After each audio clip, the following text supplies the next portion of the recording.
Orang-orang di jalanan saling memberi kabar, keluarga Ming dan keluarga Liang hari ini sudah berbesan. Kereta seorang nyonya bangsawan baru saja berhenti di depan gerbang kediaman. Kali ini adalah pernikahan penting yang tidak boleh ada kesalahan. Keluarga suami sudah datang ke pintu, tetapi nona muda di dalam masih santai saja berlama-lama. Nona muda Ming dan Yang Anggun keluar setelah membiarkan nyonya Adipati Negara menunggu sebentar. Nona Tao Mai menyapa lalu melirik ketumpukan hadiah pertunangan di atas meja. Sebagai orang yang tahu barang bermerek, sekali lihat sudah tahu itu barang jelek. Saat ini Ming dan melirik memberi isyarat kepada pelayan agar merusak. Hadiah pertunangan tidak pada waktunya juga tidak baik. Ming dan sudah menggunakan alasan itu untuk menunda pernikahan sekali lagi. Nona muda Ming dan bagaimana bisa menerima pernikahan yang tidak masuk akal ini. Sementara itu jauh di hutan belakang, seorang tuan muda berpakaian hitam dihadang dan dibunuh oleh sekelompok pembunuh. Dia hanya sendirian tetapi dengan cepat membalas serangan, berniat menangkap raja dari kerajaan besar. Jiang Zi baru kembali dari medan perang sudah bertemu dengan pemberontak. Mereka mengepung dan mengikatnya dengan rantai besi. Jiang Zi dengan ilmu pedang yang tinggi berhasil menerobos kepungan lalu membawa luka lari ke aula Tute untuk bersembunyi. Nona Ming dan saat ini juga ada di sini. Dia mengintai tuan muda yang buruk moralnya itu telah menghamili adik sepupu lalu masih datang ke sini untuk mencari keberuntungan.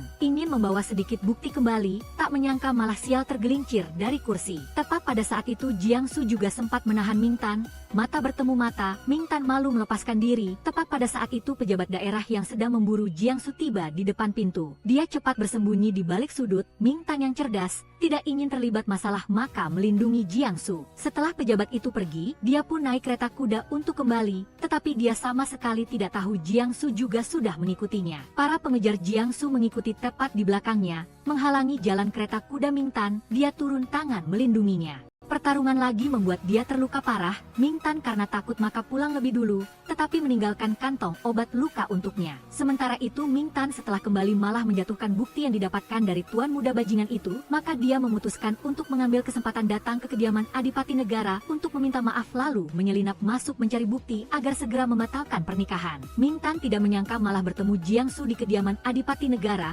Keduanya tidak berjanji tetapi memiliki tujuan yang sama yaitu mencari bukti, melihat hasil korupsi untuk menjatuhkan hukuman pada keluarga Liang. Ming Tan ingin memanfaatkan hal ini tetapi sudah dipukul pingsan oleh Jiang Su lalu dibawa pulang karena tidak ingin dia membocorkan masalah ini. Semua perak di kediaman Adipati Negara disita, hanya menyisakan secari kertas kecil berisi tuduhan. Jiang Su dengan berani telah membuat marah Adipati Negara, bahkan Kaisar pun belum berani mempertimbangkannya dengan cermat, tetapi jelas dia sudah merencanakan sebelumnya maka bisa bertindak mulus. Keesokan harinya Kaisar memanggil para pejabat ke istana untuk merayakan kemenangan besar di Dongyou berkat jasa Pangeran Ding Bei. Ming Tan bersama para nyonya bangsawan juga hadir di sini. Tepat ketika hendak mengangkat arak untuk bersulang, Pangeran Ding Bei datang. Semua terkejut, Pangeran Ding Bei dikira masih berada di perbatasan yang jauh. Baru saja menang perang mengapa sudah terburu-buru kembali tanpa ada dekret dari Kaisar. Mungkinkah karena ada masalah besar di sini? Jiang Su mengabaikan semua pergunjingan, melangkah masuk ke istana. Begitu Jiang Su duduk di meja perjamuan, nona muda keluarga Liang sudah ingin menarik perhatian. Dia memang sedang mengincar keluarga Liang maka secara terselubung menimbulkan kesulitan. Ming Tan juga karena dicemburui oleh putri daerah hampir saja terpaksa memainkan musik untuk Jiang Su. Dia tidak peduli dan langsung menyuruh orang membawa mayat pembunuh masuk ke istana di depan Kaisar. Permaisuri mengerti maksudnya dan terpaksa menyuruh para wanita pulang. Ming Tan menemui nyonya Adipati Negara dan berkata secara kiasan maksudnya kediaman Adipati Negara mungkinkah telah bermusuhan dengan Pangeran Ding Bei sehingga dia diperhatikan olehnya. Di dalam istana suasana tegang menyelimuti. Mayat yang dibawa Jiang Su adalah milik pejabat Wu Yu yang pernah memimpin sekelompok orang mengejarnya. Dia dibunuh oleh dalang di belakangnya untuk menghilangkan jejak. Jiang Su melaporkan bahwa ada pejabat di istana yang bersekongkol dengan musuh sehingga kali ini dia kembali untuk menyelidiki.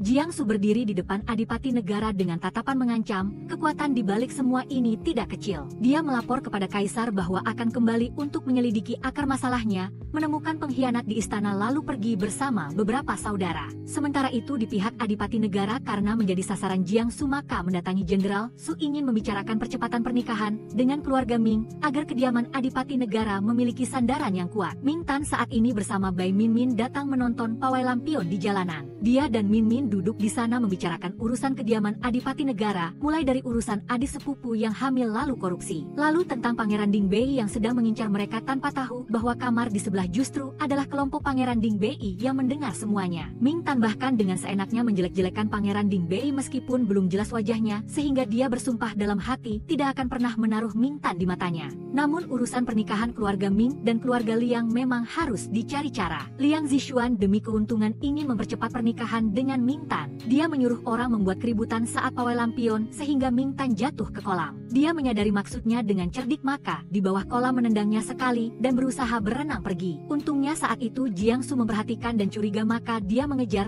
untuk melacak lalu menangkap anak buah keluarga Liang itu. Dia juga satu tangan menyelamatkan Ming Tan dan membawanya sementara ke paviliun Giok. Ming Tan bangun lalu bertemu putra mahkota Huaiyu yang dengan gembira menyapanya. Dia menceritakan kembali kejadian Jiangsu menyelamatkannya. Tak disangka, begitu bertemu, kedua orang itu langsung menyangkal. Setelah saling menyindir beberapa saat dan tahu Jiangsu juga tidak punya niat jahat, dia baru sementara tinggal di paviliun Giok Putih. Kakak Min Min yang mendapat kabar langsung berlari ke paviliun Giok Putih mencari Ming Tan. Putra mahkota memang sudah lama mengincarnya sehingga mendekati, tetapi malah dipukul memar satu matanya olehnya. Sesampainya di sana Min Min juga tidak melihat Ming Tan. Jiangsu setelah mendengar kabar urusan kediaman Adipati Negara yang membawa adik sepupu Tuan Muda Liang kabur, ingin segera berangkat. Ming Tan mengikuti, ingin ikut bersamanya untuk mengambil bukti mencegah pernikahan, tetapi Jiangsu tentu saja menolak. Jenderal Su yang tahu masalah itu marah besar kepada Adipati Negara. Dia berpikir lalu memerintahkan untuk menghabisi Yoni yang sedang dibawa pergi oleh keluarga Liang. Di sisi Min Min dan putra mahkota Huaiyu masih saling menahan di paviliun Giok Biru. Min Min tidak menemukan Ming Tan sehingga curiga Huaiyu tidak mau melepaskannya. Yoni saat ini dalam perjalanan dibawa ke desa singgah di sebuah kedai makan. Melihat ginseng yang bergizi maka ingin membeli untuk kebaikan janin, tetapi sial malah bertemu dengan nona muda ketiga keluarga Ming, Ming Chu. Gadis itu sombong merebut ginseng tanpa sengaja mendorong Yoni jatuh. Untung saja Jiangsu sudah tiba tepat waktu. Dia memisahkan Yoni dari kelompok orang itu lalu tinggal di kedai. Ming Tan awalnya tidak diizinkan ikut, tetapi entah bagaimana caranya sudah sampai di sini. Dia datang menemui Yoni untuk menjelaskan situasinya. Belum selesai bicara, orang-orang keluarga Liang sudah datang mengejar ingin membunuh Yoni. Ming Tan yang adalah seorang nona muda tetap menerjang keluar menahan untuk Yoni. Jiangsu di kamar sebelah sudah lebih dulu menduga situasinya. Maka dia memegang pedang menerjang masuk lalu menghabisi kedua pembunuh, sekaligus memaksa Yoni harus kembali ke ibu kota. Hanya dengan begitu baru bisa membongkar keluarga Liang. Yoni kesakitan karena tahu keluarga Liang sudah menipunya. Dia kesakitan memegangi perut Ming Tan, setelah itu tinggal membantu dia melahirkan. Saat melahirkan tidak berjalan lancar, butuh ginseng untuk memulihkan tenaga dan kebetulan Ming Chu datang berlari di luar. Jiangsu tidak banyak bicara, hanya melempar dua keping perak receh padanya untuk mengambil ginseng. Dia dan Ming Tan setelah itu berhasil membujuk Yoni kembali ke ibu kota. Saat ini Ming Chu juga bersama selir Liu sudah sampai di kediaman Markuis. Dia bertindak semena-mena, menyuruh orangnya menghukum pelayan Lue tepat saat Ming Tan baru sampai. Dia tampil dengan tenang melindungi orangnya, berpegang pada kebenaran tetapi tidak memberi ampun pada ibu dan anak yang sombong ini. Ming Chu takut kehilangan kasih sayang ayahnya, maka tidak berani membuat onar lagi. Kaisar di istana sedang berunding dengan para pejabat. Banyak pejabat karena takut kehadiran Jiangsu akan mengancam mereka, maka hanya ingin mendorongnya kembali ke medan perang. Tetapi pada akhirnya Kaisar hanya menghukum ringan tindakan ceroboh Jiangsu saat kembali. Memutuskan untuk membiarkan dia menyelidiki kasus korupsi dan pemberontakan. Saat ini di kediaman Markuis, Ming Dingyuan, ayah kandung Ming Tan, telah kembali dari perbatasan yang jauh. Ming Chu dengan cepat berlari menyambut ayah, menunjukkan rasa rindu, tetapi ketika bertemu Ming Tan, dia agak menjaga jarak dengan ayahnya. Ming Tan sendiri menyiapkan segala sesuatu di kediaman Markuis untuk mengadakan pesta penyambutan, melihat anaknya tumbuh dewasa dan pintar membuat Markuis Jing An merasa bangga. Ming Chu yang iri membuat kesulitan bagi Ming Tan dengan berbagai hal di meja makan, tak disangka malah diungkap kejahatannya oleh Ming Tan tentang membuat kekacauan di kediaman saat kembali, membuat dia tidak berani bersuara lagi. Ming Tan juga marah pada selir Liu, menyebutkan ibu kandungnya yang sudah meninggal.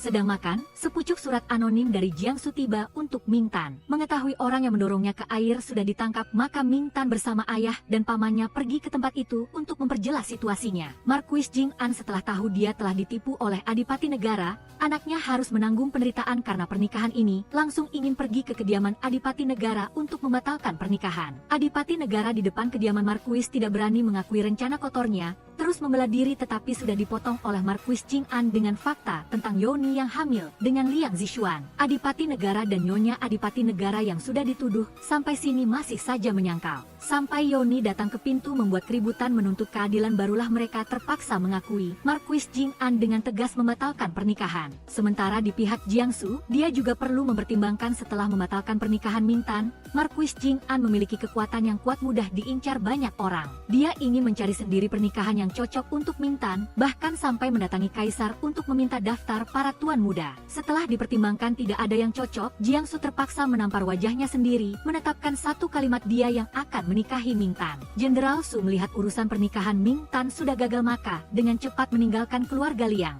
memanfaatkan gelar sebagai ayah angkat Mingtan untuk datang memperkuat kepercayaan dengan kediaman Marquis Jing'an. Karena pembatalan pernikahan, Mingtan juga harus pergi ke kuil untuk menyucikan diri selama 49 hari. Ini semua adalah keinginannya, tinggal di ibu kota juga akan menanggung gunjingan, lebih baik cepat pergi lebih dulu. Gaya hidup suci di kuil tentu saja nona muda Mingtan ini tidak terbiasa, makanannya pun susah ditelan. Karena membuang makanan, Mingtan harus berlutut di depan kuil leluhur untuk meminta maaf kepada Buddha. Dia meskipun tidak terbiasa hidup di sana, tetapi sangat tulus meminta maaf. Mingtan juga karena urusan pernikahan, mencurahkan kesedihan di hatinya, memohon agar calon suaminya kelak akan menjadi orang yang sangat sempurna. Doa-doa Mingtan ini tanpa sengaja terdengar sepenuhnya oleh Jiangsu dan Kaisar yang sedang bermain catur di kamar sebelah. Kaisar mendengar permintaannya selesai pun harus berkeringat dingin. Sepertinya hanya Jiangsu yang bisa mengatasinya. Jiangsu meninggalkan sejenak permainan catur dengan Kaisar, keluar membicarakan urusan kasus korupsi, tanpa sengaja melihat pemandangan wakil Jenderal Shen Ming datang melamar Mingtan. Mingtan adalah orang yang punya aturan, lamaran ini terlalu mendadak maka dia langsung menolak. Entah mengapa Jiangsu di dalam hati saat ini ada sedikit rasa cemburu. Dia karena itu kemudian dengan kekanak-kanakan memanggil Shen Ming datang untuk menyuruhnya menyapu lapangan latihan, sekaligus memarahinya karena tergila-gila pada wanita. Mingtan belum lama di kuil, Min Min sudah mendatanginya, ingin mereka berdua bersama-sama keluar sebentar untuk menemui tuan muda kedua Shu yang baru kembali dari ujian kekaisaran. Kabarnya orangnya berbakat. Mingtan mendengarnya juga tertarik, maka memutuskan untuk pergi. Keesokan harinya di kediaman, Marquis Jing'an terus gelisah karena akhir-akhir ini Ibu Suri lagi-lagi ingin menikahkan Mingtan. Tepat saat itu ada orang menyampaikan titah kaisar memanggilnya ke istana, ada urusan mendesak. Saat ini, di ibu kota di mana-mana adalah pemandangan gadis-gadis melemparkan bunga menyambut kembalinya tuan muda kedua Shu. Mingtan dan Min Min berdiri di atas jembatan juga tak henti-hentinya mengagumi. Wajah memang seindah bunga, sikap tak perlu dipertanyakan. Saat sedang terpukau tiba-tiba di samping mereka ada seorang tuan muda menyapa Min Min. Merasa orang ini wajahnya tidak asing maka dia lari ke sisi lain tirai. Musuh lama sulit dihindari. Dua pria di sisi lain justru adalah Zhang Huaiyu dan Jiangsu. Keempat orang mereka di kedua sisi begitu saja berdebat sebentar, bahkan menuduh Mingtan sedang mengincar tuan muda kedua Shu. Kedua nona muda tidak mau meladeni lagi dan ingin pergi. Marquis Jing'an dipanggil kaisar ke istana, utamanya membicarakan urusan pernikahan untuk Mingtan. Dia sekarang hanya bisa memilih salah satu dari nia pernikahan antara kaisar dan Ibu Suri. Melihat nama Pangeran Ding Bei, Marquis Jing'an juga tidak punya pilihan lain, menyetujui untuk menikahkan Mingtan. Saat ini tuan muda kedua Shu malah menghentikan kudanya dan mampir ke pavilion Wen Tao. Di depan pintu tanpa sengaja bertemu Mingtan dan Min Min. Dia menyapa Mingtan dengan sopan, membuat dia juga ada sedikit perasaan. Suasana yang sedang menyenangkan dipotong oleh putri daerah yang entah dari mana muncul. Dia membahas masalah Mingtan yang baru saja membatalkan pernikahan untuk mempermalukannya. Sedangkan Mingtan malah membahas masalah dia dijanjikan untuk dinikahi Pangeran Ding Bei. Orang yang ditakuti banyak orang, Jiangsu di sisi lain hanya bisa tersenyum dalam hati. Mingtan belum puas menggoda putri daerah, tiba-tiba menerima dekret dari kaisar. Kaisar memerintahkan untuk menikahkan dia dengan Pangeran Ding Bei di depan banyak orang. Jiangsu yang memang selalu ada, merasa sangat puas, sementara Mingtan yang menerima kabar ini pun syok hingga pingsan. Setelah sampai di rumah barulah dia tahu ini adalah hal baik yang dijanjikan ayahnya untuknya. Marquis Jing'an juga ada sedikit rasa puas sehingga semakin membuat Mingtan merasa putus asa. Mungkinkah dia benar-benar harus menikahi orang kejam yang dikabarkan di masyarakat itu? Tidak rela, Mingtan dan Min Min pura-pura menyetujui pernikahan lalu mendekati Marquis Jing'an untuk menanyakan perihal Pangeran Ding Bei. Dia ingin mengetahui informasi tentangnya. Dengan begitu akan lebih mudah bertindak untuk membatalkan pernikahan. Min Min bersama dia menyusun rencana yang bagus. Keduanya sama-sama menyamar sebagai pelayan berlari ke barak dengan alasan membawakan bubur untuk Shen Ming. Lalu mengambil kesempatan berlari ke tempat Pangeran Ding Bei. Jiangsu sudah lebih dulu mengenali Ming Tan. Dia ingin sedikit menggodanya maka membalikkan badan pura-pura memamerkan postur tubuh yang tinggi dan berwibawa. Ming Tan mengamati dari belakang, matanya bersinar terang. Orang ini juga tidak buruk. Belum sempat selesai berpikir wajahnya sudah membuat dia kehilangan semua perasaannya. Jiangsu adalah orang yang sudah berhubungan dengannya beberapa hari ini dengan segala macam kebohongan. Tidak disangka adalah Pangeran Ding Bei. Dia menjelaskan dengan jelas padanya tentang keuntungan dari pernikahan ini, membuat Ming Tan juga mulai memikirkan maksud tersembunyi. Jiangsu kembali ke kediaman, mendengar lebih banyak tentang hal-hal baik yang dilakukan Ming Tan selama ini. Simpati yang dia berikan kepada Ming Tan juga meningkat. Ming Tan malamnya duduk bersama Marquis Jing An. Dia ingin tahu bagaimana pendapat ayahnya tentang Pangeran Ding Bei. Tak disangka dia hanya menganggapnya sebagai orang baik, tetapi juga bertekad untuk mempercayakan Ming Tan kepada Pangeran Ding Bei. Ming Tan dari ayahnya mengetahui lebih banyak tentang Jiangsu. Dia juga semakin memperkuat keyakinannya. Setelah berbincang dengan ayahnya, Ming Tan kembali berlutut di depan papa nama ibunya untuk mengungkapkan isi hatinya.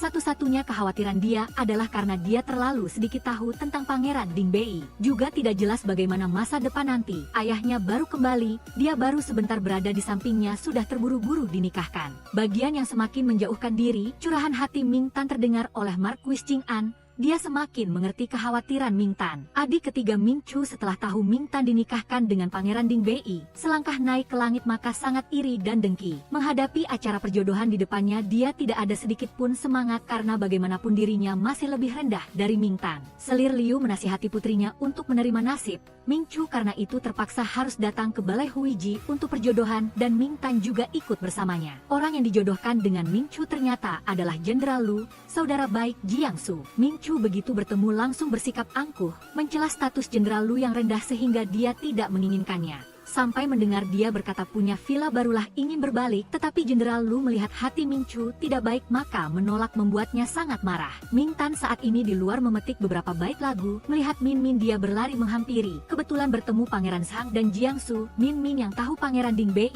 adalah Jiangsu sangat terkejut. Tepat saat itu Ming Chu berlari datang, yang memang sudah mengincar Jiangsu. Dia sengaja mengatakan beberapa rahasia untuk mempermalukan Ming Tan. Tak disangka malah dibekukan titik akupunturnya oleh Jiangsu sehingga tidak bisa bicara lagi. Ming Tan duduk di kereta kuda kembali masih terus khawatir tentang dipermalukan tadi. Tiba-tiba kereta kuda berhenti, sekelompok perampok menghadang jalan. Ming Chu awalnya tidak mengerti apa yang terjadi, tetapi ingat pesan ibunya. Dia baru sadar bahwa ini adalah orang yang dikirim untuk mencelakai Ming Tan, maka pura-pura lemah menciptakan kesempatan bagi perampok untuk membawa Ming Tan pergi. Sayangnya bagi Ming Chu, Jiangsu sudah berhasil menyusul. Dia menggunakan sabuk kain menarik Ming Tan dari tangan perampok lalu membereskan dan menangkap hidup-hidup mereka untuk diinterogasi. Sesampainya di kediaman Marquis Jing An ingin menghukum Ming Chu karena tahu ilmu bela diri tetapi tidak melindungi adiknya dengan baik. Ming Chu tentu saja tidak mau, menganggap dirinya juga seorang nona muda, mengapa harus melindungi Ming Tan. Saat sedang membela diri, Ming Tan saat ini angkat bicara menanyainya, mengapa saat di hutan dia memberi isyarat kepada perampok, apakah ada maksud tersembunyi. Ming Chu ingin mengungkit urusan Ming Tan berhubungan dengan pria untuk mengubah situasi, tetapi tak disangka Pangeran Ding Bei malah muncul tepat waktu sekali lagi. Dia mengumumkan sudah menyelidiki, kelompok perampok itu ada dalang di belakangnya. Raja Ding Bei masuk untuk mencari kebenaran. Orang di balik insiden ini adalah Liu di NNG. Dia ingin mencelakakan Min En agar kehilangan kehormatan demi Min S naik menggantikannya. Ketika TNH Anhu mengetahui hal itu, dia sangat marah, bukan karena dia tidak tahu bahwa sifat Min S selalu buruk, hanya saja dia tidak tahu bagaimana menghadapinya. Giang Te saat ini mengusulkan untuk menikahkan Min S dengan Jenderal Su Tuyen di tempat yang jauh. Hanya dengan begitu sifat buruknya tidak akan dimanjakan. TNH Anhu segera mengangguk setuju. Setelah Raja Ding Bei menyelesaikan masalah Min S, dia juga ingin mendidik Liu di NNG. Dia mengusulkan untuk mengirim Liu di NNG ke tempat yang jauh untuk bertobat, bervegetarian, dan melafalkan 2 Buddha setiap hari. Memanggil TNH Anhu sebagai ayah mertua segera membuat dia mengangguk setuju. Min Hen yang duduk di kamar seketika mendengar kabar bahwa ayahnya telah menangani masalah itu dengan cepat dan tegas, mengetahui dengan jelas bahwa ini adalah ulah Raja Ding Bei. dia merasa jauh lebih tenang. Pengaturan yang dia buat tidaklah buruk. Pernikahan semakin dekat, Min En fokus mempraktikkan aturan keluarga, mulai dari setiap gerak-geriknya ditujukan untuk menjadi seorang putri raja yang mulia. Giang Tae juga telah lama membawa banyak hadiah ke kediaman Anhu, ibu dan anak Liu di NNG karena iri dan dengki, harus berangkat meninggalkan kediaman Anhu. Sementara itu, di kedai minuman ada Pangeran CVN Mon yang membuat kekacauan.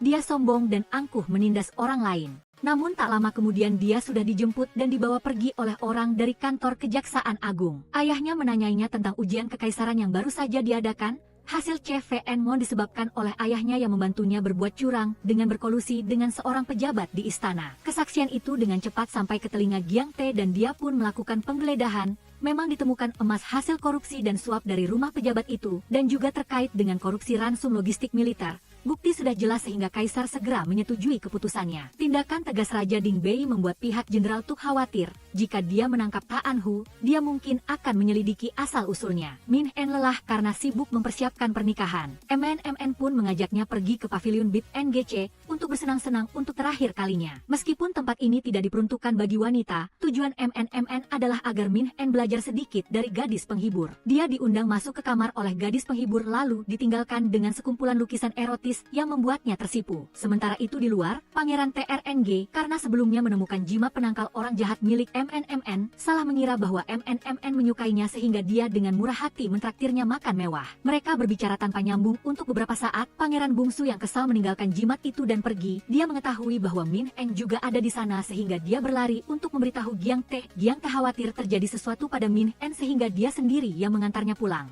Dia malah ditarik oleh Min En untuk menandatangani surat perjanjian dengan 100 peraturan saat memasuki pernikahan. Giang Tae harus menerima 3 bagian memanjakan, 7 bagian seperti ayah. Tepat sebelum hari pernikahan, Min En tiba-tiba diculik oleh orang asing. Giang Tae yang selalu mengikuti situasi langsung berlari menyelamatkan Min En karena target mereka adalah dia. Dia memerintahkan agar pernikahan tetap dilanjutkan seperti biasa untuk menghindari gangguan, dan dia akan segera kembali. Dia berlari ke hutan dan berhadapan dengan sekelompok orang yang memblokir jalan, menghunus pedang dan bertarung. Min En saat ini terikat di dalam kereta kuda, ingin berbicara sedikit dengan penculiknya tetapi tidak berhasil. Di tengah pengejaran, Giang Tae menemukan jepit rambut Min En, dia pun dapat melacak jejaknya. Saat pagi menjelang, orang-orang berdatangan ke kediaman Anhu dengan riuh. TNH Anhu hanya bisa mengikuti perintah dan menyembunyikannya dengan baik sampai Giang Tae kembali. Kasim berpura-pura menjadi Min En. Istri Jenderal Tuk ingin mengunjungi Min En, untungnya setelah mengatasinya sebentar, dia berhasil mengusir istri jenderal tanpa ketahuan. MNMN berlari menghampiri. Ternyata baru sekarang dia tahu bahwa Min En telah diculik. Waktu menjemput mempelai wanita tiba, Min En berlutut di depan ayahnya untuk menemui Tuan Hu. Istri Jenderal Tuk ingin membasuh kain penutup wajahnya.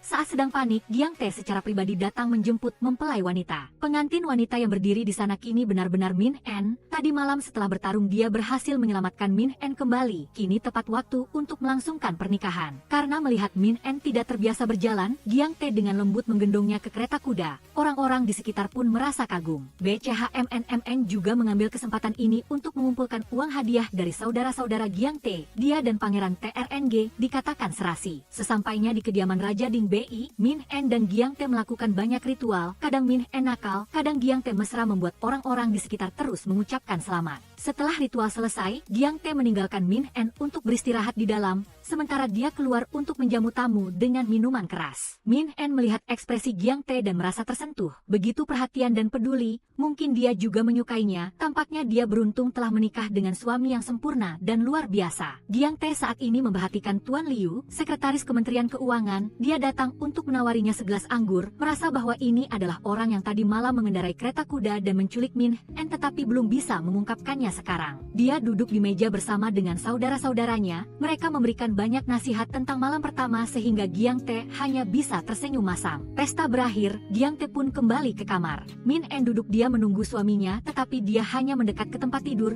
untuk mengambil selimut dan bantal. Min En sadar, apa dia akan langsung tidur begitu saja tanpa melakukan apa-apa. Giang Tae hanya mengambil barang dan pergi tidur di kursi sesuai perjanjian. Tak disangka, dia menemukan setumpuk lukisan pria dan wanita yang ditinggalkan Min En di sana sehingga dia hanya ingin mencari lubang untuk bersembunyi. Giang Tae tidak terlalu memedulikannya. Dalam hati dia diam-diam merasa gadis itu benar-benar menggemaskan. Sementara itu, Jenderal Tuk dan TNH Anhu sedang mengobrol dan berbagi cerita hidup. Di tengah kegundahan, TNH Anhu mengungkapkan kepada Jenderal Tuk tentang insiden penculikan Min En oleh gerbang Hai U tadi malam. Jenderal Tuk yang mendengar cerita itu tidak terkejut, dia hanya diam-diam membuat perhitungan sendiri. Melihat sikapnya, TNH Anhu agak mengerti bahwa pernikahan Min En adalah duri dalam mata banyak orang. Min En baru bangun di pagi hari dan mengetahui bahwa Giang Tae sudah keluar sejak pagi sehingga dia sedikit sedih, tetapi dia dengan cepat kembali semangat untuk menemui para pelayan di rumah. Karena ada Min En, Giang Tae telah merekrut lebih banyak pelayan wanita dan membuatkan ayunan untuknya dengan tangannya sendiri. Min En disambut dengan hangat sehingga dia memutuskan untuk memenuhi kewajiban seorang putri raja dengan baik, pergi ke pasar untuk membeli banyak barang yang disukai suaminya untuk memberi suplemen kepada Giang Tae. Saat ini Giang Tae sedang menemui Ta Anhu untuk membujuknya agar mengungkap asalnya. CVN Won yang tertangkap bisa dihabisi, sehingga dia membutuhkan bantuan Giang Tae agar bisa kembali dengan selamat. Ha Anhu berpikir sejenak lalu meminta untuk bertemu putrinya terlebih dahulu, setelah itu dia akan mengaku. Kebetulan putri Ta Anhu adalah teman baik Min En, saat bertemu di jalan dia mengajak Min En untuk menemui ayahnya bersamanya. Min En tahu Kyun Hu adalah orang yang penakut, kali ini pergi mungkin ada hal buruk yang terjadi sehingga dia setuju untuk ikut dengannya. Min En kemudian membawa banyak makanan ke kamp Giang Tae untuk menjamu para prajurit, dia hanya bisa duduk canggung di sana, khawatir setiap saat tentang THM Min yang dulu masih memperhatikan istrinya.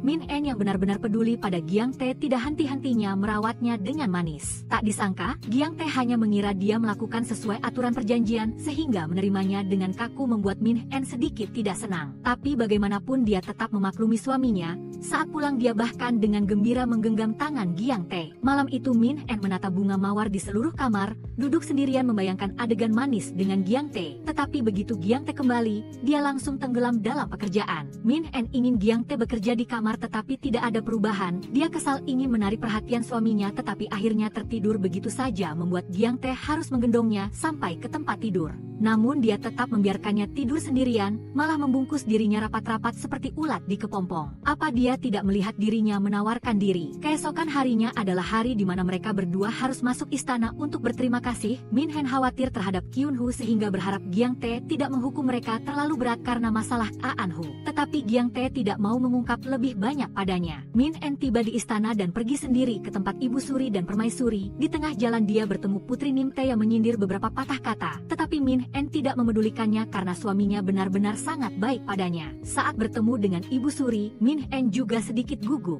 mengetahui bahwa Ibu Suri ingin dia berbuat tidak sopan sehingga Permaisuri tidak senang. Ibu Suri dan Putri Nim Tae saat ini bekerja sama mengkritik Min En karena tidak menjalankan kewajibannya sebagai putri raja dengan baik. Min En dengan cerdas dapat membalas semua kritik itu, menegaskan posisinya. Saat keluar dia masih diikuti oleh Putri Nim Tae. Untungnya Giang Tae sudah datang, menampilkan adegan manis di depannya sehingga putri itu pun tidak bisa berkata apa-apa. Sementara itu, masalah Min En dan Kyun Hu datang ke kamp Giang Tae. Kyun Hu membawakan makanan untuk ayahnya. Tidak disangka bahwa dalam makanan itu ada racun. Ta Anhu belum sempat berpesan apa-apa sudah meninggal. Kasus tak terduga memaksa Giang Tae harus menginterogasi Kyun Hu. Min En percaya pada sahabatnya sehingga dia berdiri untuk melindunginya, menyalahkannya karena menginterogasi terlalu kasar. Giang Tae melihat Min En tampak marah kepadanya sehingga dia ingin pulang dan makan malam bersamanya. Tetapi Min En tidak enak badan dan menghindarinya. Giang Tae kemudian meminta seseorang untuk merebus air panas agar dia mandi. Merawatnya dengan penuh perhatian, Min En bahkan mengira Giang Tae akan berendam air panas bersamanya. Sementara itu, orang di balik kematian Ta Anhu adalah Jenderal Tuk dan Liu Nch.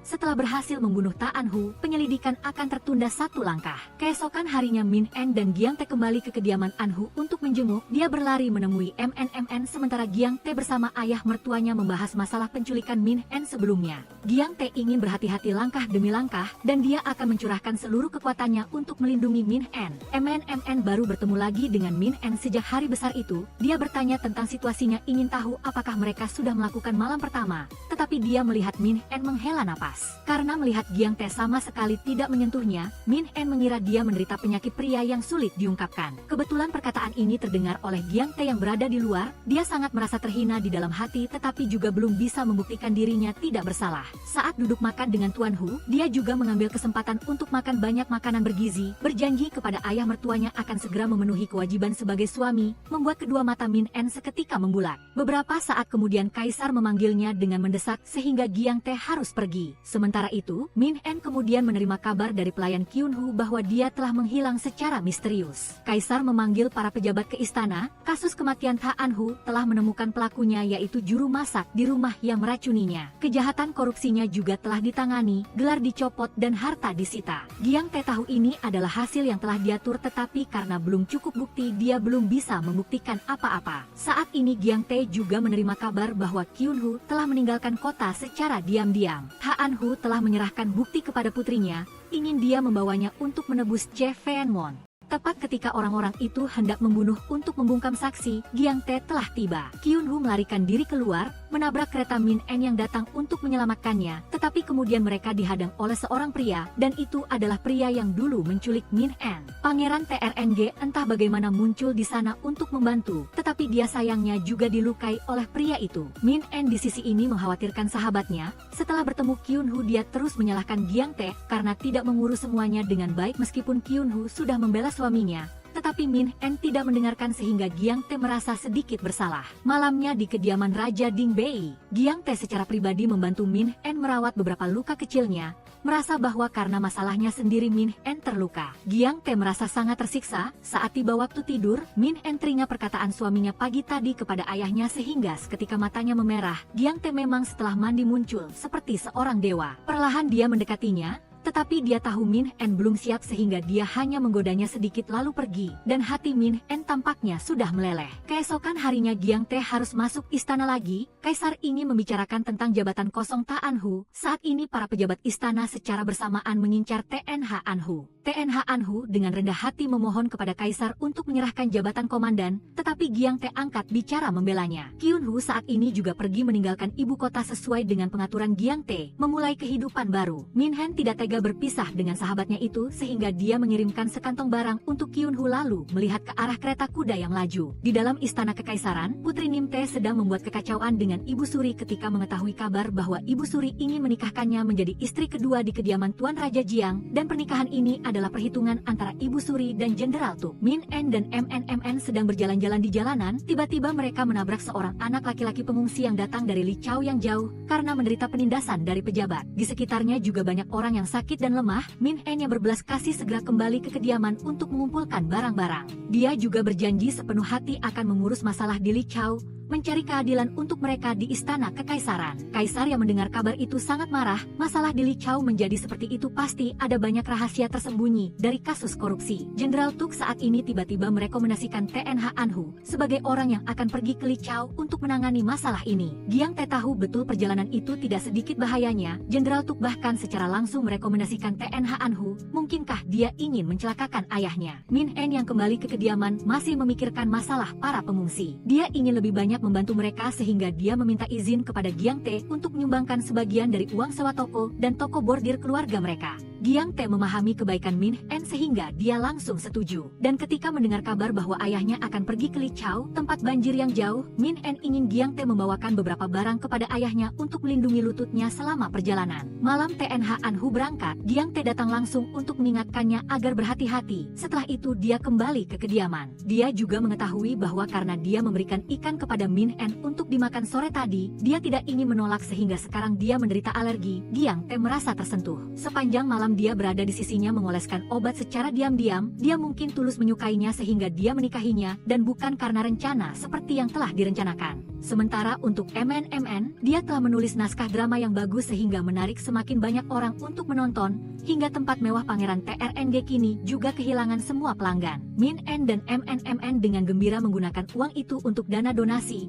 namun meskipun begitu masih belum cukup, sehingga keduanya memiliki rencana bagus baru untuk meningkatkan penjualan barang di Paviliun Takim. Keduanya mengundang Tuan Muda Kedua TH bersama seorang pelukis. Min En ingin meminta Tuan Muda Kedua TH menggunakan perhiasan di toko itu untuk promosi. Berkat daya tariknya, barang-barang itu pasti akan laris. Hari ini Giang Tae pulang lebih awal, melihat Min En akrab dengan tuan muda kedua TH. Dia seketika cemburu. Min En karena sibuk dengan pekerjaannya jadi tidak memedulikannya, membuat Giang Tae menunjukkan ekspresi kesal yang jarang terlihat. Dia berlari ke tempat Min En sedang mengurus pembukuan, dalam hati dia masih bertanya-tanya mengapa harus tuan muda kedua TH. Mungkinkah ketampanannya tidak semenarik itu? Rencana promosi perhiasan Min En segera membuahkan hasil seperti yang diperkirakan. Foto-foto tuan muda kedua TH dipromosikan dan disukai secara luas, menghasilkan keuntungan yang tidak sedikit. Giang Tae di sisi ini masih sibuk berpikir macam-macam, lalu dia diundang oleh Min En. Dia memberinya sepasang pakaian indah yang serasi dengannya, sekaligus sabuk yang pernah dia gunakan untuk menyelamatkannya dulu sebagai tanda janji di antara mereka berdua. Hati Giang Tae merasa terhibur. Sebelum pergi, Min En ingin dia membantu melukis alisnya untuk mempererat hubungan. Tak disangka, Giang Tae yang bertahun-tahun berperang jauh tidak memiliki bakat seni, meninggalkan Min En dengan dua alis seperti ulat di wajahnya sehingga dia menjerit. Setelah bertemu suaminya, Min En berangkat untuk menghadiri perjodohan bersama dengan sahabatnya. MN yang mencoba bersembunyi pun tidak berhasil. Perjodohan itu harus dilakukan. Min En dengan cerdik melihat hubungan antara Pangeran TRNG dan MNMN. Jadi ketika MNMN pergi, dia menyuruh TTAM untuk memanggil Pangeran TRNG datang ke sana, yang mungkin akan memicu hubungan keduanya. Secara kebetulan, hari perjodohan MNMN juga merupakan hari perjodohan Putri Nimte. Dia di sana ingin membujuk Nyonya Mak Comblang agar meninggalkannya sendirian sehingga dia bisa mengambil kesempatan untuk melarikan diri secara diam-diam. Di pihak MNMN, setelah menunggu lama, Tuan Muda Chu pun datang. Tak disangka, belum sempat menyapa dia sudah berbicara panjang lebar tentang apa itu 6 buku, 9 angka, membuat MNMN merasa tidak puas. MNMN dan Tuan Muda Chu semakin berbicara semakin tidak cocok. Tepat ketika mereka merasa tidak nyaman, Pangeran TRNG tiba-tiba muncul. Dia masuk untuk menyapa, bersikeras untuk membela pendapat MNMN. Setelah itu, dia mencari alasan ada urusan untuk menyeretnya pergi. Pangeran TRNG sebenarnya ingin bekerja sama dengannya, membeli naskah drama untuk dimainkan di pavilion VNO. Keuntungannya akan 3 kali lipat. Setelah negosiasi beberapa saat, dia pun setuju. Beberapa saat kemudian, TTAM tiba-tiba berlari melaporkan bahwa Min En telah menghilang sehingga keempatnya pun berpencar mencarinya. Giang Tae saat ini sedang sibuk menyelidiki identitas Tuan Liu. Setelah selesai dia pergi ke tempat yang sudah dia janjikan dengan Min En. Mendengar kabar bahwa Min En telah menghilang membuatnya sangat khawatir. Dia langsung mengalihkan pencarian ke sebuah villa tak berpenghuni. Penculikan Min En disebabkan oleh Putri Nimte di baliknya, karena dia tidak ingin perjodohan dengan pria rakus nafsu birahi itu, sehingga dia menjadikan Min En sebagai pengganti, membawanya ke suatu tempat bersamanya. Pria rakus itu masuk dan melihat Min En yang cantik segera ingin menerjangnya. Tepat saat kritis, Giang Tae mendobrak pintu dan masuk. Dia menendang wajah pria itu lalu berlari memeluk istrinya. Setelah itu meminta MNMN membawanya keluar, sementara dia tetap tinggal untuk memberi pelajaran pada pria itu. Giang Tae membawa Min En pulang untuk dia istirahat. Min En masih sedikit trauma dengan kejadian hari ini, tetapi untungnya Giang Tae ada di sisinya. Dia memeluknya dan menenangkan, berjanji padanya akan segera menyelesaikan masalah di istana lalu pulang lebih awal bersamanya. Karena menangani masalah pria rakus itu juga melibatkan Putri Nimte, Giang Tae dipanggil oleh Kaisar untuk dimarahi. Giang Tae tidak takut sama sekali. Dia malah mengusulkan agar Putri Nimte dihukum sehingga Kaisar pun tak berdaya. Namun bagaimanapun ia tetap menerima hukuman 60 cambukan. Di kediaman Raja Dingbei pagi harinya terjadi perubahan besar. Min dan sedang duduk tenang bersama Min Mian, tiba-tiba entah dari mana muncul Nyonya Yun yang dikirim untuk menjadi selir Jiangzi. Min dan otomatis berada dalam situasi sulit. Ia dengan canggung bertemu Nyonya Yun. Nyonya ini ternyata juga mahir bela diri. Entah bagaimana ia sudah sangat memahami Raja Dingbei. Min dan seketika merasa posisinya di sisi Jiangzi perlahan goyah. Jiangzi setelah menerima 60 cambukan dari istana dengan hati-hati kembali, ia berpesan kepada Paman Fu agar tidak memberitahu Min dan perihal itu. Paman Fu di depan berjanji. 1 menit kemudian sudah berlari ke tempat Min dan mengetahui perihal Jiangzi terluka. Min dan ingin menghampirinya namun dihentikan oleh beberapa perkataan Nyonya Yun. Gadis ini tahu persis obat apa yang digunakan Jiangzi. Juga akrab dengan pengawal terdekat siapa, bahkan Min dan belum memahami dirinya sampai seperti itu. Kali ini sepertinya suaminya sudah menaruh hati pada seseorang di luar sana sebelumnya. Harus ditanyakan dengan jelas. Jiangzi dari tempat Tuan Muda kedua Shu juga mengetahui perihal Ibu Suri ingin menambah selir untuknya. Min dan segera menuju tempat Jiangzi untuk melihat keadaannya. Ia karena baru bertemu Nyonya Yun maka hatinya sama sekali tidak nyaman. Terus mengungkit perihal menambah selir untuk Jiangzi. Bau cuka memenuhi ruangan. Setelah selesai ia langsung pergi. Jiangzi yang baru terluka malah marah. Min dan di mulut mengucapkan kata-kata dingin namun di hati selalu khawatir akan keadaan Jiangzi, meminta orang mengirim obat untuknya. Malam harinya karena suasana hati yang kacau ia ingin keluar berjalan-jalan. Tak disangka Nyonya Yun juga ingin ikut. Nyonya ini terlihat aneh, terlalu polos sampai tak terduga. Saat sedang berjalan-jalan Min dan bertemu Liu Mai, Jiangzi di kediaman mendengar perihal Liu Mai hari ini kembali berjalan-jalan di kota langsung merasa tidak beres. Liu Mai memiliki perasaan khusus padanya karena nasib keduanya pernah bertemu sebelumnya. Min dan telah memberinya kecapi. Namun bagi Min dan hal itu tidak ada yang istimewa. Tepat saat Liu Mai sedang mengungkapkan perasaannya, Jiangzi muncul. Ia memberi peringatan padanya lalu membawa istrinya pulang. Jiangzi dan Min dan setelah kembali ke kediaman lalu bermain perang dingin, Jiangzi mempertanyakan mengapa Min dan bisa mengenal Liu Mai. Ia memanfaatkan hal ini untuk menyindir yang membuat ia semakin cemburu. Mengetahui Min dan keberatan dengan perihal selir maka ia mengungkapkan kebenarannya. Yun Yi sebenarnya adalah pengawal rahasia. Di sampingnya dengan status itu maka akan lebih mudah melindungi Min dan Min dan setelah mengetahuinya lalu menjadi lega. Dari kejadian ini ia juga memahami perasaannya lebih jelas. Jiangzi dengan penuh kasih memberinya ciuman. Malam itu seharusnya menjadi malam yang penuh gairah bagi mereka berdua. Namun karena Jiangzi masih terluka maka momen itu harus ditunda. Min dan bagaimanapun sudah merasa sangat puas. Pagi harinya, Min dan Jiangzi dengan gembira sarapan. Hanya setelah Min dan berhenti cemburu Jiangzi baru bisa makan senikmat ini. Selesai sarapan Min dan bersama Min Nian pergi ke kota, melanjutkan membagikan bahan makanan tambahan untuk membantu para pengungsi. Tuan muda kedua Shu bertemu Yun Yi sekali di kediaman lalu menaruh hati. Namun Yun Yi adalah pengawal rahasia wanita. Ia hanya menjawab dingin lalu segera pergi. Min dan setelah selesai bekerja juga memiliki sedikit waktu untuk berada di samping Yun Yi berbincang-bincang. Baru mengetahui Yun Yi sejak kecil yatim piatu diselamatkan oleh Raja Dingbei dan diberi perlindungan sampai sekarang. Kini ia menyerahkan dirinya pada Min dan ia akan selalu menjadi yang paling setia untuk melindungi putri raja. Min dan mendengarnya lalu merasa sangat hangat. Saat ini ada sekelompok besar pengungsi tambahan berbondong-bondong datang menyerbu gerbang kota. Mereka kesal memanggil nama Markis Jing'an, menuduh beliau tidak membantu dengan baik. Begitu mengetahui Min dan adalah putri beliau maka mereka menyerbu ingin menuntut keadilan karena menganggap Markis Jing'an selalu merekrut pemuda sehingga menyebabkan kematian putra dan kerabat mereka. Perihal penyelamatan bencana banjir di Lizhou hampir gagal. Masyarakat yang berdatangan ke ibu kota semakin banyak. Para pejabat yang berkumpul hampir semuanya ingin menghukum Markis Jing'an.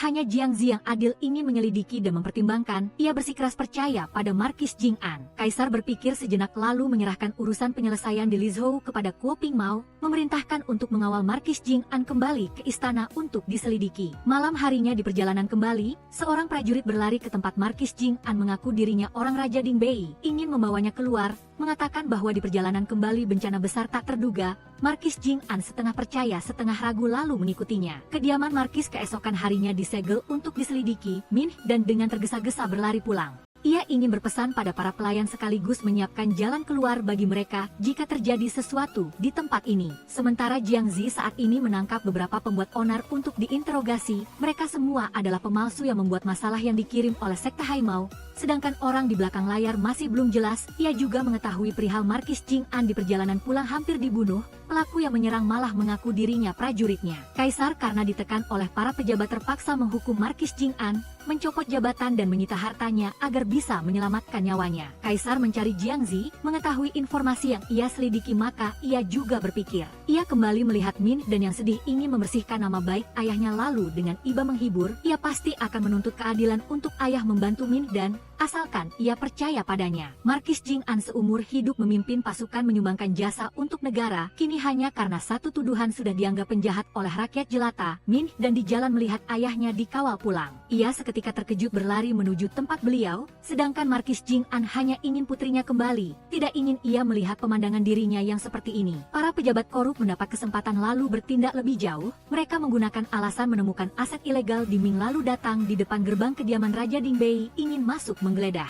Min dan adalah putri raja, ia dengan kuat berdiri menuntut alasan dan bukti baru mereka boleh masuk. Jiangzi setelah itu juga sudah cepat kembali. Ia mempermalukan pejabat tinggi ini habis-habisan lalu memerintahkan tentara tambahan untuk menjaga kediaman sehingga ia tidak berani menghalangi. Malam harinya Min dan mencurahkan kekhawatirannya pada Jiangzi. Ia mulai curiga bahwa kejadian-kejadian yang terjadi belakangan ini semuanya mengarah pada Markis Jing'an. Jiangzi tidak ingin Min dan terlalu banyak berpikir sehingga ia hanya berbaring di sampingnya tanpa mengungkapkan apapun. Karena khawatir pada ayahnya Min dan keesokan harinya berlari ke tempat Jenderal Su untuk memohon. Tak disangka ia mendapat kabar, tentara yang menggeledah menemukan bukti Markis Jing An berkolusi dengan musuh. Terbukti melakukan korupsi, Min dan yakin ayahnya dijebak. Ia dengan sungguh-sungguh memohon pada Jenderal Su namun tidak mengetahui bahwa ayah angkatnya inilah yang memiliki ambisi terbesar. Di saat paling sulit, Jenderal Su malah benar-benar tidak membantu Markis Jing An. Min dan kecewa melihat karakter beliau, ia mengembalikan gelang yang diberikan nyonya Su, memutuskan hubungan ayah angkat lalu pergi. Jiang Zi di sisi ini naik menghadap wakil komandan Ping Mao. Ia berdiri di depan mengakui jasa Markis Jing An selama ini, namun juga tidak menyangkal informasi Markis Jing An berkolusi dengan musuh karena memang Jenderal Su sudah selangkah lebih maju, menarik Kuo Ping Mao ke pihaknya. Malam kembali ke kediaman, Jiang Zi tidak tahu bagaimana harus menghadapi Min dan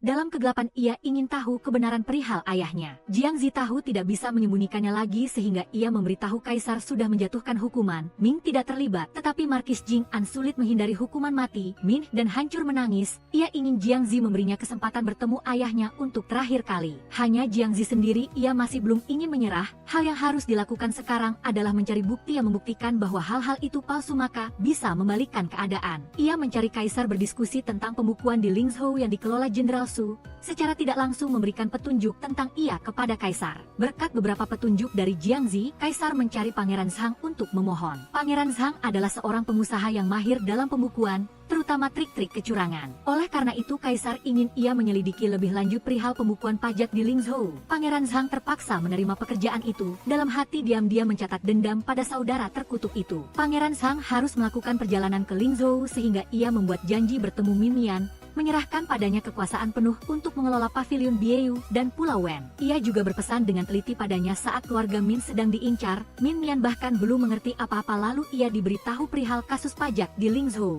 Min Mian di luar terlihat acuh tak acuh namun tulus peduli padanya. Ia berpesan padanya agar segera kembali lalu meninggalkannya beberapa kata penyemangat yang membuatnya senang di hati. Bai Min Mian setelah itu berlari ke kediaman Raja Ding Bei untuk bertemu Min dan sudah beberapa hari tidak makan apa-apa, hanya duduk di sana khawatir akan Markis Jing An. Sejak mendengar kabar ayahnya dihukum, ditambah beberapa perkataan provokatif dari Jenderal Su, Min dan yang hatinya kacau kini mulai curiga pada Jiang Zi. Ia tidak yakin apakah ia adalah penyebab dari semua kejadian ini atau bukan. Tapi bahkan ia pun tidak bisa menyelamatkan ayahnya maka ia pasti harus melakukan sesuatu. Min dan terus terisak dalam pelukan Min Mian. Min dan Min Mian memohon bantuan Adipati Sugu, ingin menyamar untuk masuk ke penjara menjenguk ayah. Jiang Zi saat ini juga sedang perlahan memulai langkah awal. Ia atas nama Markis Jing An mengirim surat permintaan bertemu kepada Jenderal Su. Jenderal Su yang ambisinya besar namun tetap berpura-pura baik hati, masuk ke penjara menemui Markis Jing An untuk minum arak bersamanya. Perihal Jenderal Su datang menemui Markis Jing An juga adalah rencana antara beliau dan Jiang Zi. Ia ingin mengungkap wajah asli Jenderal Su di sana. Saat ini Min dan malah berlari datang bersikeras ingin masuk bertemu ayah. Di dalam penjara, setelah berhasil mengungkap wajah munafik Jenderal Su maka Markis Jing An tiba-tiba muntah darah lalu jatuh ke tanah. Jiang Zi segera masuk memastikan penyebab beliau adalah keracunan. Sementara di belakangnya, Min dan juga menyaksikan kematian ayahnya. Jiang Zi segera meminta orang memeriksa jenazah. Jenderal Su dicurigai meracuni Markis Jing An. Selesai pemeriksaan, Jiang Zi dengan hormat membawa jenazah Markis Jing An kembali untuk diurus pemakamannya. Menolak pergi, ingin menunggu Min Mian datang untuk berpamitan. Yun Yi setelah itu menunggang kuda datang menyampaikan pesan untuknya membantu Min Mian berharap Pangeran Zhang selamat kembali. Pangeran Zhang mendengar perkataan ini lalu merasa sangat hangat, juga tenang pergi menuju Lingzhou menangani kasus. Jiang Zi keesokan harinya kembali, melihat Min dan ia belum sempat membuka suara namun ia sudah menyebut perihal perjanjian. Dulu ia berjanji padanya akan melindungi keluarga Min, namun sekarang ayahnya sudah meninggal. Janji-janji itu tidak berarti apa-apa lagi, ia juga tidak ingin karena dirinya Jiang Zi harus jatuh ke dalam situasi sulit. Min dan membawa dalam hati rasa sakit yang tak terhiburkan. Ia sampai di kuil berlutut di samping papan nama mendiang ayah selama beberapa hari, sementara Jiang Zi beberapa hari itu juga tidak bisa tenang. Ia selalu diam-diam mengawasi dirinya. Min Mian pada hari yang ditentukan datang ke kuil menjemput Min dan pulang namun tak disangka ia sudah tidak ada di sana. Jiang Zi dengan khawatir berlari kemana-mana untuk mencari. Tiba-tiba bayangan kediaman Markis Jing An muncul dalam pikirannya. Min dan benar-benar sudah kembali ke kediaman Markis Jing An. Ia melihat-lihat mengenang kembali kenangan di tempat ini. Hingga hari mulai gelap, Min dan datang di depan papan nama mendiang ayah. Min berbicara dengan ayah dalam benaknya. Selama ini ia selalu tidak tahu mengapa Markis Jing An tahun-tahun jauh dari rumah tidak membawanya serta tetapi malah membawa Min Suo bersama Nyonya Di, meninggalkannya sendirian di kediaman Markis Jing An. Agar setiap kali ia pulang ia harus menghargai setiap menit di sisinya. Namun kini hal itu pun sudah tidak mungkin lagi. Min dan menyalahkan beliau, namun setelah itu lebih menyalahkan dirinya sendiri daripada siapapun. Semua curahan hatinya didengar oleh Jiang Zi di belakang. Yun Yi dan Min Mian diam-diam datang ke sisinya. Yun Yi memberitahu Min dan bahwa sebelum kejadian itu terjadi Jiang Zi sudah datang menemui Markis Jing An. Beliau saat itu berpesan padanya dengan sangat teliti, mempercayakan Min dan padanya,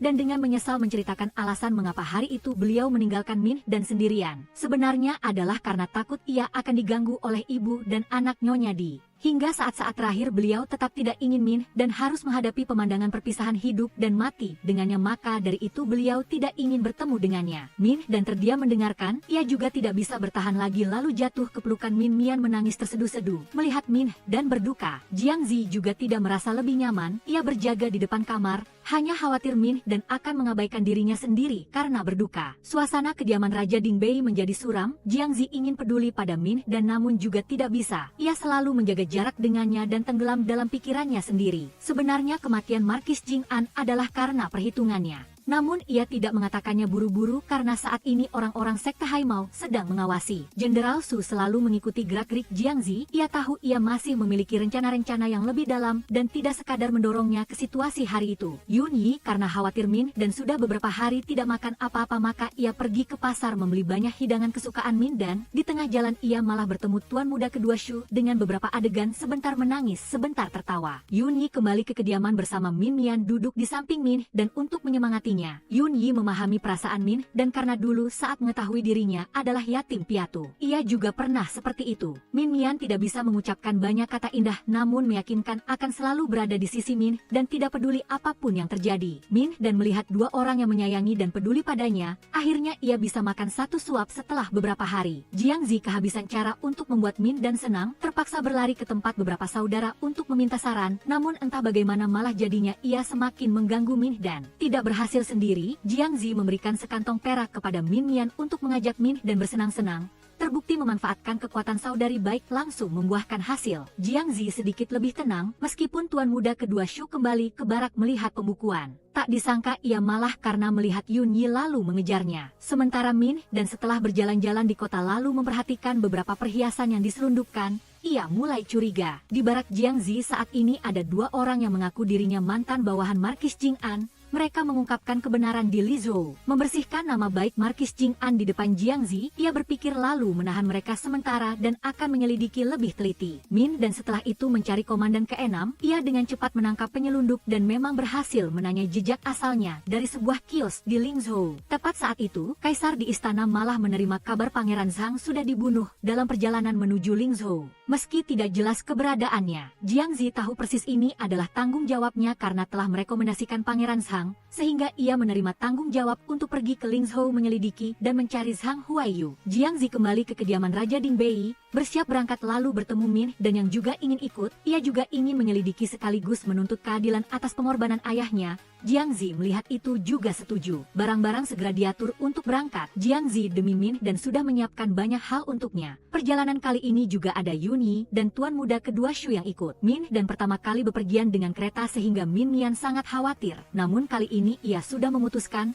melalui banyak hal juga membuatnya lebih dewasa. Jiang Zi di luar sedikit antusias menunggu Min dan keluar, ia bangga melihat hal-hal teliti yang sudah ia siapkan untuknya. Namun saat keluar ke kereta Min dan malah mengusulkan setiap orang naik kereta masing-masing yang membuat wajah Jiang Zi muram dan kekecewaan terlihat jelas. Meskipun begitu ia hanya bisa menerima. Min dan bersama Jiang Zi dan tuan muda kedua Shu berangkat menuju Lingzhou mencari Pangeran Zhang yang sudah hilang kontak. Jiang Zi kembali ingin peduli padanya namun ia malah memulai perang dingin dengannya. Untungnya kereta kuda di belakang sudah penuh barang sehingga akhirnya Min dan tetap harus naik kereta yang sama dengannya. Di atas kereta kuda, Jiang Zi tidak henti-hentinya memancing pembicaraan agar Min dan memperhatikan dirinya. Namun ia sedikit pun tidak peduli padanya. Min dan menyimpan banyak kecurigaan di hatinya. Ia baru saat ini mempertanyakannya dari perihal ia memanggil orang datang menyegel kediaman Markis Jing An membawa ayahnya kembali, hingga perihal menghalanginya tidak menemui ayah. Min dan sama sekali tidak mengerti. Jiang Zi menyadari Min dan sedang mencurigainya seketika sedikit berduka. Ia pun mengakui semua perihal itu. Semua adalah demi keselamatan keluarga Min, namun ada variabel tak terduga sehingga terjadi masalah itu. Sedangkan alasan terakhir Jiang Zi tidak menjelaskannya padanya, langsung turun dari kereta menggunakan kuda membawa Min dan pergi ke tempat lain meskipun ia tidak mengerti apa-apa. Ia membawanya ke sebuah rumah atap jerami tua, namun orang di dalamnya saat ini adalah Markis Jing An.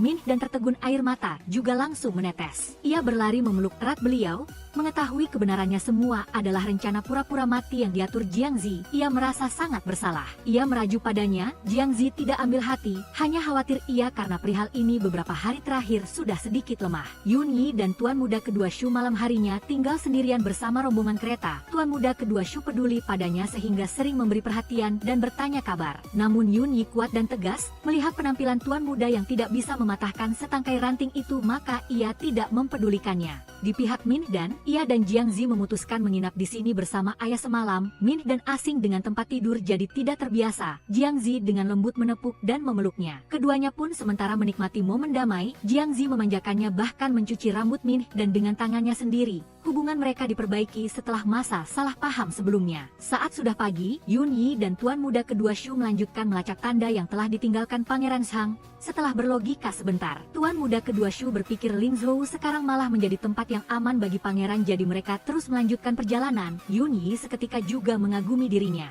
Jiang Zi dan Ming dan setelah istirahat yang cukup juga berpamitan pada ayah dan melanjutkan perjalanan ke Ling Zhou. Ming dan pasti akan menemukan bukti untuk membebaskan Ming Ra. Saat ini karena hubungan mereka sudah membaik, Ming dan berdiskusi dengan Jiang Zi juga tidak ingin pernikahan mereka berdua dibatasi oleh kontrak atau perjanjian lagi. Mereka sekarang secara resmi adalah pasangan suami istri. Yun Yi dan Tuan Muda kedua Shu juga sedang bersenang-senang. Mereka singgah di rumah penduduk. Tuan Muda kedua Shu ingin menangkap ayam untuk Yun Yi, tetapi dia malah disiksa habis-habisan olehnya. Yun Yi melihat penampilan kakaknya tidak bisa menahan tawa, dan Tuan Muda kedua Shu terhadap Yun Yi semakin hari semakin dalam. Dia membakar ayam untuknya makan dan juga mendengarkan curahan hati Yun Yi yang menyedihkan saat kecil. Tuan Muda kedua Shu membawa jiwa puitisnya untuk meredakan kekerasan hati Yun Yi. Min Min saat ini di ibu kota sedang menyaksikan pertunjukan sandiwara yang telah disiapkan Zhang Huaiyu sebelumnya untuk diberikan padanya pada hari ulang tahunnya. Tidak disangka kabar hilangnya dia telah sampai di Shangjing. Min Min menerima kabar tersebut dengan tergesa-gesa berlari ke tempat Pangeran ke-6 Lu untuk memastikannya.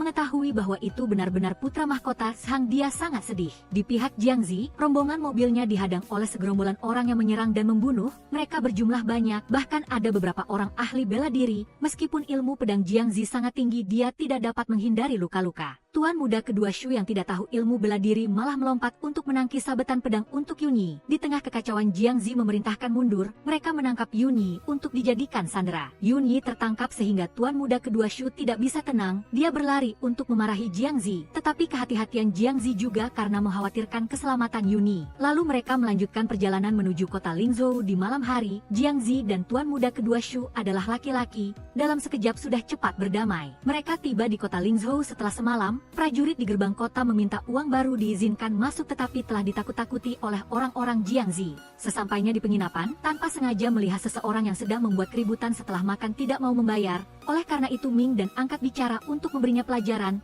Melihat kegagahan Jiang Zi, orang itu pun ketakutan dan menurutinya lalu pergi dari sana. Setelah keadaan tenang, Ming dan mengusulkan agar Jiang Zi dan Shu Ergongzi pergi ke rumah Jenderal Su terlebih dahulu untuk menyelidiki keberadaan Yun Yi dan Pangeran Shang. Sementara dia akan menyamar sebagai pedagang untuk melihat situasi kios-kios. Jiang Zi khawatir dan tidak ingin meninggalkannya sendirian, tetapi Ming dan sudah melalui banyak hal, memiliki pengalaman, jadi mereka memutuskan untuk berpisah dan bertindak. Tepat pada saat itu gerombolan orang si pengempang itu datang membuat keributan di penginapan. Jiang Zi berlari menghajar mereka habis-habisan. Karena keributan itu, kepala daerah pun datang ke sini. Awalnya mereka masih sombong ingin menangkap Jiang Zi, tetapi setelah mengetahui identitas aslinya mereka langsung ketakutan dan mundur. Jiang Zi bertekad tidak akan membiarkan si pengemplang itu ada hubungannya dengan keluarga Su, sehingga dia langsung memerintahkan untuk pergi ke keluarga Su untuk menyelesaikan masalah. Di kediaman Su, Su Erong adalah putri Jenderal Su keluar menyambut Jiang Zi dengan sangat ramah, tetapi dia tidak peduli, hanya langsung membahas masalah utama. Orang yang bertindak atas nama keluarga Su untuk berbuat jahat pasti dilindungi oleh keluarga Su sehingga berani melakukannya. Jiang Zi menganggap ini adalah tanggung jawab keluarga Su. Erong ketakutan hanya bisa mengakui kesalahan agar masalah cepat berlalu.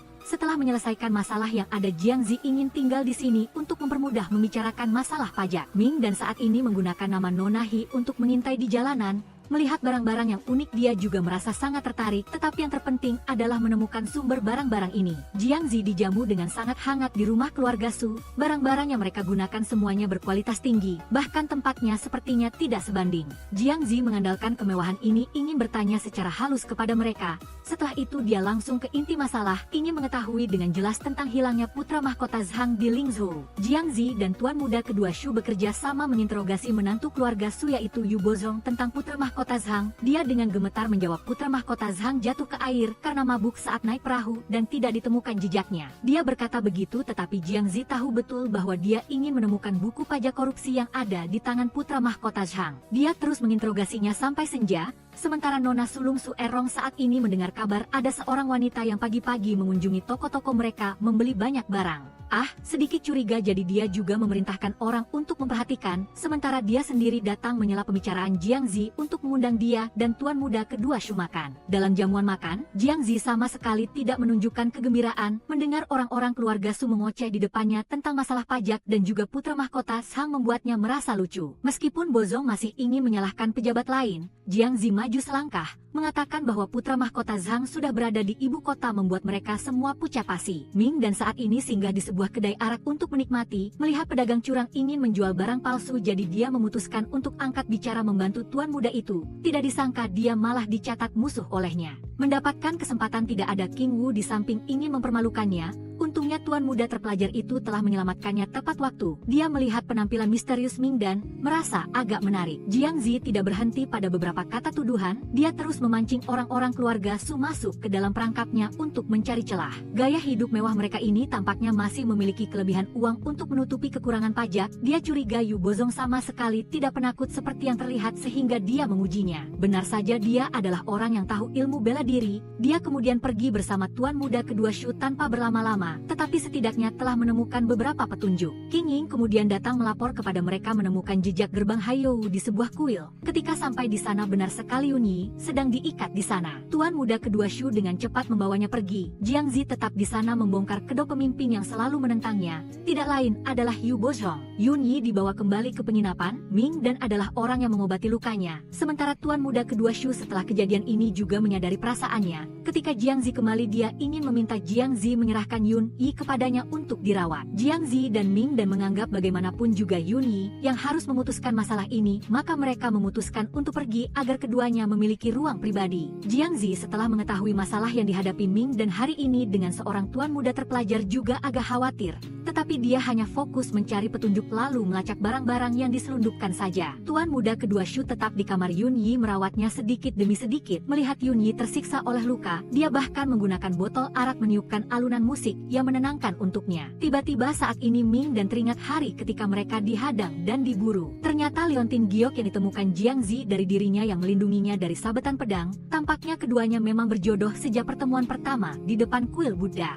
Jiang Zi menggodanya tidak mengizinkan Ming dan mengambil kembali liontin giok itu. Dia menunduk ke permaisurinya, menegaskan posisinya di hatinya. Hari sangat cepat sudah pagi. Yun Yi bangun setelah semalaman tersiksa oleh luka. Tuan muda kedua Shu begitu mendengar suaranya bergerak dia sudah bangun menuangkan air untuk Yun Yi. Yun Yi diam-diam melihat tuan muda kedua Shu telah bermalam di sana untuk merawatnya. Hatinya sungguh terasa hangat. Baik Jiang Zi dan Ming dan hari ini memiliki urusan penting yang harus dilakukan. Jiang Zi mengunjungi kediaman Su sekali lagi. Dia mengajukan tawaran akan menaikkan uang ganti rugi pajak jika Nona sulung Su masih ragu-ragu, tetapi dia sama sekali tidak khawatir, langsung menyetujui persyaratan Jiang Zi untuk melawannya sampai akhir. Ming dan di sisi ini mencari pedagang curang yang kemarin dia temui. Dia meminta King Ying membantunya mengancamnya agar dia mengungkapkan informasi tentang kiriman barang. Benar saja barang itu juga diimpor dari toko penjaga toko Luo. Ming dan segera mengunjungi toko itu bertekad untuk mencari tahu kebenarannya. Toko penjaga toko Luo memiliki banyak barang aneh, tetapi barang yang dicari Ming dan harus dibayar dengan harga tinggi baru bisa mendapatkan barang yang terbaik. Tidak disangka saat ini dia malah bertemu dengan pelayan Ming Su yang menghalangi. Kakak perempuannya sudah memesan barang ini terlebih dahulu, jadi tidak ingin ada yang menyentuhnya. Setelah saling berebut sebentar penjaga toko Luo merasa tidak enak lalu ingin melaporkannya kepada Nona sulung Su.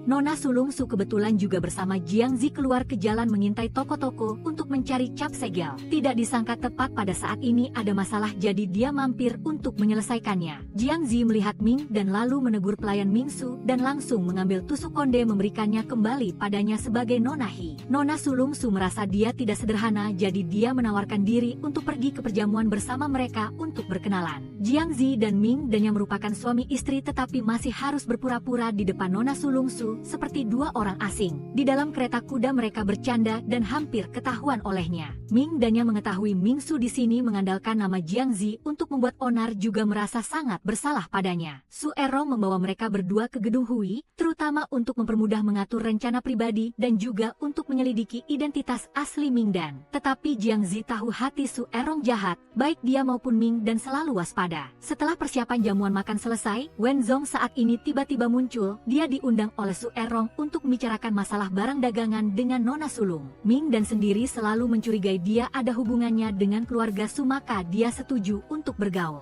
Melihat mereka memamerkan setumpuk barang mewah yang ingin dilelang, Ming Dan mengusulkan untuk menukarnya dengan perak untuk disuplai ke kebutuhan militer. Kebetulan mendapat pujian dari Kaisar. Ming Dan yang cerdas dan cerdik seperti ini membuat Jiang Zi yang duduk di sebelahnya tidak bisa menahan rasa bangga. Dia hanya bisa melihatnya tersenyum dalam hati. Tapi di samping itu juga tidak begitu nyaman melihat penampilan Tuan Muda Wen yang selalu ingin mengambil hati Ming Dan. Sementara Ming Su di sisi ini juga menerima kabar dirinya dicela oleh Pangeran Ding Bei. Dia dengan ketakutan menghilangkan kesombongannya, berlutut di depan ayah mertuanya untuk meminta maaf. Ming Su mencari alasan untuk membuat keributan, tetapi bertemu dengan Jenderal Xuan Wei yang keras ingin menghukumnya karena kesombongan, sehingga Ming Su tidak berani membantah. Di gedung Hui saat ini kamar Jiang Zi dan Ming Dan berbau cuka cemburu. Jiang Zi tidak bisa mengalihkan pandangan dari Wen Zong yang selalu ingin unjuk diri di depan Ming Dan. Anehnya dia sepertinya sangat tahu tentang dia, dan bagi Ming Dan juga tidak lebih baik, dia sibuk melirik Jiang Zi dan Nona Qingwu. Nona Sulung Su dari pelayan di rumah diam-diam mengetahui kabar Yu Bozong diam-diam berkhianat mengumpulkan perak dari keluarga Su. Tuan muda kedua Shu juga mengungkapkan identitas aslinya di gerbang Haiyou, sehingga berhasil menjalankan rencana adu domba. Jiang Zi menantang Wen Zong minum arak untuk adu kuat, tetapi Ming Dan karena tidak nyaman dengan Qingwu jadi dia pergi lebih dulu. Sementara saat ini Jiang Zi juga sedang menunggu Yu Bozong masuk perangkap. Jiang Zi membuat janji bertemu Yu Bozong, tetapi sebenarnya adalah agar tentara Nona Sulung Su datang mengepung. Dia juga dengan cepat memutuskan hubungan dengan Yu Bozong. Gerbang Haiyou jatuh, dia ingin bekerja sama dengan Jiang Zi tetapi tidak berhasil. Rencana Jiang Zi dianggap telah berhasil beberapa langkah awal. Jiang Zi setelah menyelesaikan masalah lalu mencari ke kedai arak. Dia tadi karena marah kepada Jiang Zi jadi dia pulang lebih dulu. Sekarang malah datang ke kedai arak untuk menjemput Jiang Zi pulang. Jiang Zi dalam keadaan mabuk mengungkapkan perasaannya kepada Ming Dan, menegaskan posisinya di hatinya. Dengan demikian keduanya telah berdamai dengan gembira dan kembali ke penginapan untuk beristirahat. Gerbang Haiyou yang diserang tiba-tiba telah menderita kerugian besar, tetapi kedua belah pihak yaitu Jiang Zi dan keluarga Su bersikeras mencari tahu bahwa Yu Bozong belum mati. Keesokan harinya ketika Jiang Zi masih belum bangun, Ming Dan sudah keluar sejak pagi untuk terus mencari tahu tentang barang-barang di tempat penjaga toko Luo.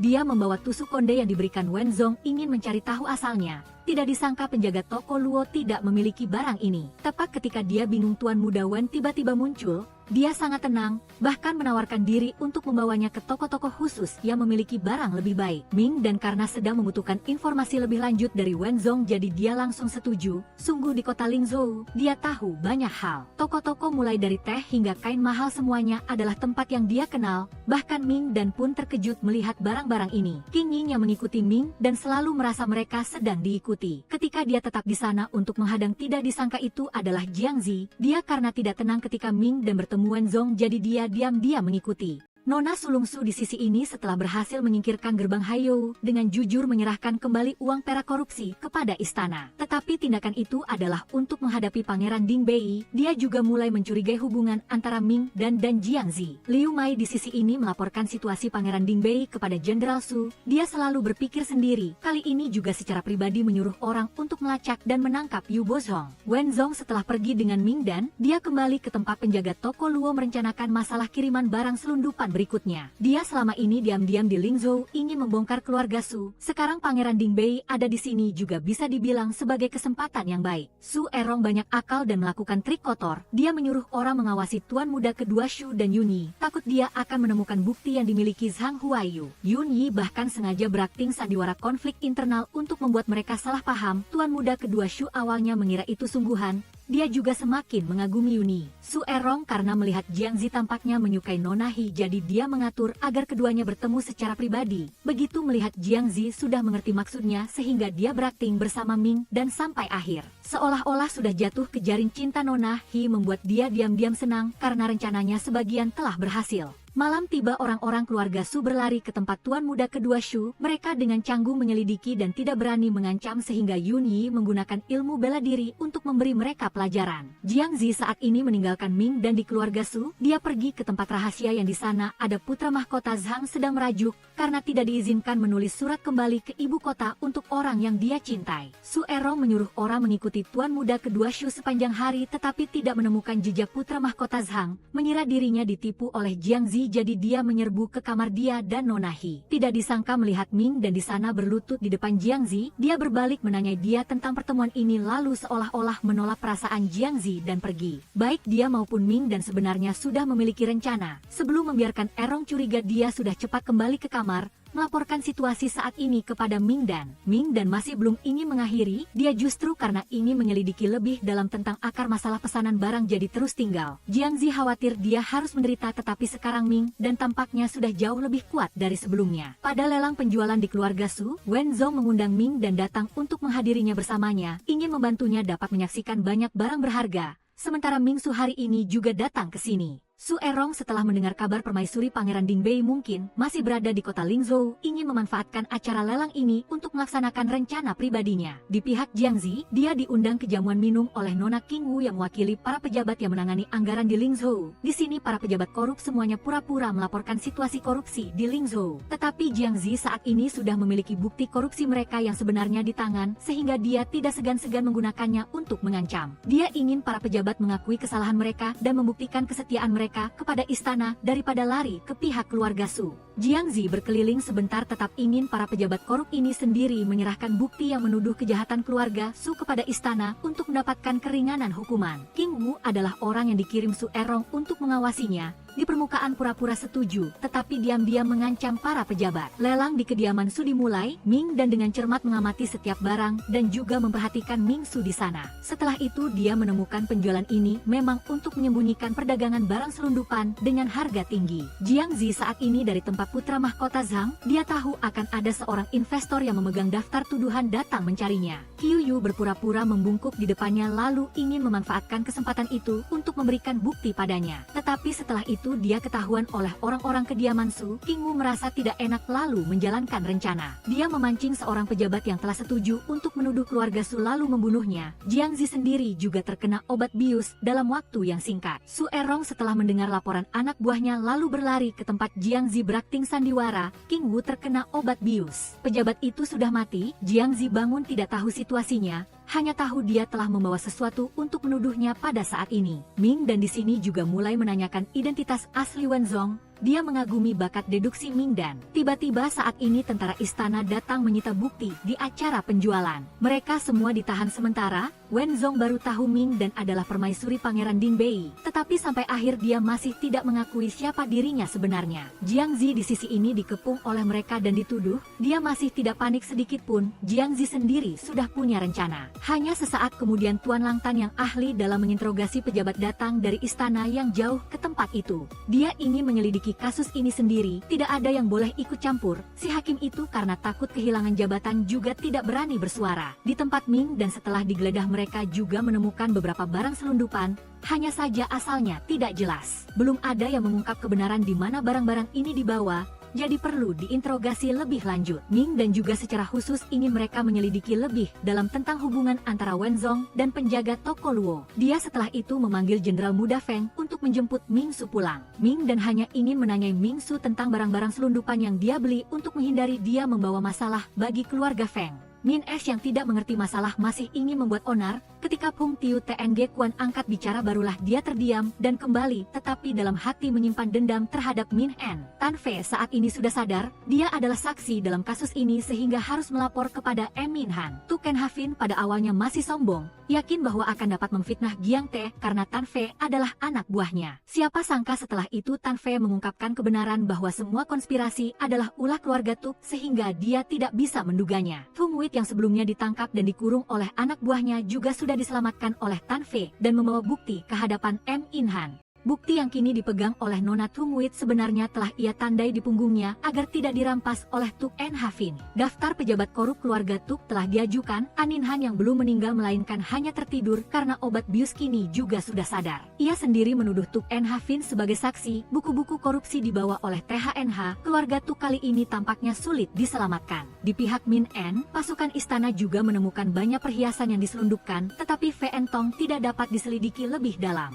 Hanya diketahui bahwa dia adalah seorang pedagang yang datang untuk menjadi perantara biasa sehingga ia berpikir bahwa mungkin ia telah salah paham terhadap Fen Tong. Tuk En Havin yang marah hingga gila dihukum, dia menghunus pedang ingin membunuh Tan Fei tetapi tidak berhasil karena dihadang oleh Giang Te. Menghadapi Giang Te dia bahkan percaya diri masih memiliki jalan keluar untuk mengubah keadaan. Benar saja, orang-orang Tuk tiba di tempat Min En dan menyergapnya segera setelah dia naik kereta kuda. Min En khawatir tentang Giang Te sehingga ingin lari ke tempatnya ketika dia dikepung musuh. Giang Te memimpin Min En untuk menghadapi mereka. Dia menemukan Min En tetapi dihadang oleh seorang ahli. Untungnya, dia berhasil membawa Min En kembali ke penginapan. Setelah itu dia sendiri meredakan kekacauan memaksa mereka meletakkan pedang. Sementara di dalam kereta kuda di sudut jalan ada orang yang diam-diam mengamati. Kegagalan Tuk En Havin ini juga merupakan langkah maju yang baik untuk perhitungan mereka. Semua urusan di Ling Chao dianggap telah selesai.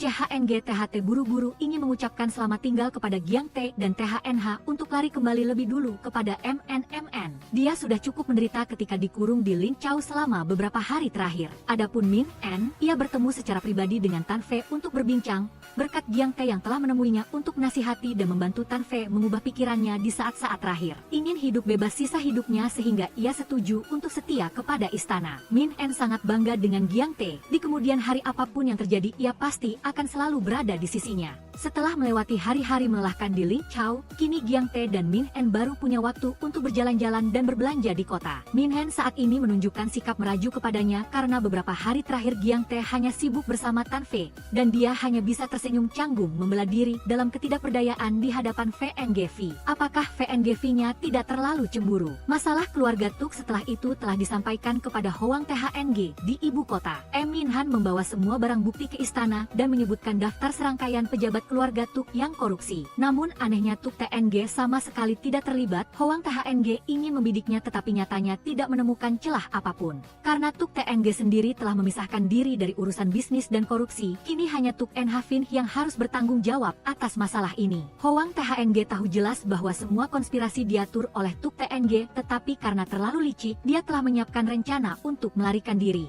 Hanya bisa terus memantau penyelidikan, memaksa para pejabat korup itu untuk mengungkap dalang sebenarnya barulah dapat menjatuhkan hukuman. Tuk Fen Tun di sisi ini mendengar berita bahwa putrinya dihukum berat langsung roboh. Dia dengan gila-gilaan menghancurkan barang tetapi masih belum melepaskan ambisi di hatinya. Ia pasti akan terus menyusun rencana jangka panjang untuk menghadapi Hoang THNG. MNMN hari ini di VNOCAC diganggu oleh seorang ahli yang datang membuat keributan karena dendam terhadap kelompok Giang Te. Meskipun adik laki-lakinya telah dilumpuhkan oleh Giang Te hingga tidak bisa berjalan, dia masih tidak tahu malu datang ke sini untuk menindas wanita. Sebagai seorang wanita, MNMN hampir saja dilecehkan olehnya. Siapa sangka saat ini TRNG THT bangkit dari kematian, tiba-tiba muncul menyelamatkan sang jelita, telah mengusir beberapa orang itu. Setelah itu, keduanya juga memahami perasaan satu sama lain setelah perpisahan ini. TRNG HOINGC bahkan memanfaatkan kesempatan ini untuk membawa MNMN pulang untuk dijadikan istrinya. Min Han ingin memanfaatkan kesempatan ini untuk merayakan festival musim gugur bersama Giang Te, sehingga ia merencanakan dengan Fan untuk memberinya kejutan. Siapa sangka Giang Te sudah menebaknya terlebih dahulu. Ia memainkan lagu yang belum pernah didengar Giang Te. Setelah itu langit dihiasi kembang api yang ditembakkan oleh Fan dan THNH Chong Te. Melihat Giang Te, Min En benar-benar hanya ingin berbagi semua perasaannya dengannya di masa depan. Dan Giang Te karena sejak dulu hingga kini belum pernah ada yang memahami dirinya seperti Min En. Merasa semakin mencintainya, demikianlah malam pengantin resmi pertama mereka juga terjadi dengan manis. Hari berikutnya Hoang THNG mengadakan rapat istana untuk menyelesaikan masalah keluarga Tuk. Akhirnya para pejabat tanpa disangka-sangka mengungkapkan bahwa dalang dibaliknya adalah Liu NCH, Liu NCH secara sukarela mengakui kejahatannya lalu dipenjara. Hoang THNG menemuinya dan juga memberitahu dia kebenaran tentang kematian ayahnya. Liu NCH kesakitan, tahu bahwa dirinya juga bisa menjadi kambing hitam seperti ayahnya sehingga ia mengajukan permintaan ingin bertemu Tuk TNG. Tuk Fen Tun mendengar kabar Liu NCH ingin menemuinya tetapi tidak peduli sama sekali, dia juga tidak berniat untuk datang. Dia hanya berpesan pada Lau HNGV agar mungkin sebaiknya mempertimbangkan Liu NCH untuk segera menyingkirkannya.